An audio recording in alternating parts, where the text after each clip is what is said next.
నువ్వు చేస్తున్నవన్నీ అధర్మాలని ఒప్పుకో.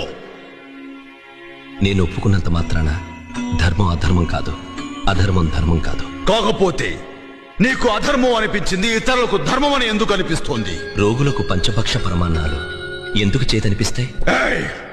ఎవరి అండ చూసుకుని ఇలా వితండవాదం చేస్తున్నావు? ధర్మము అండ.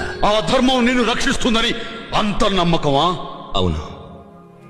ధర్మో రక్షతి రక్షిత. ధర్మాన్ని మనం రక్షిస్తే ఆ ధర్మం మనల్ని రక్షిస్తుంది. ఎలా రక్షిస్తుందో చూస్తాను. పిడివాదాలు మాని నువ్వు చేసినవని అధర్మాలని ఒప్పుకో, లేదా నా దారుణ దావాగ్ని జ్వాలలో నిన్ను భస్మీపటలం చేస్తాను. నన్ను భస్మం చెయ్యొచ్చు, కానీ ధర్మాన్ని భస్మం చెయ్యడం ఆ ముక్కంటికి సాధ్యం కాదు. మాకే ధిక్కారమా?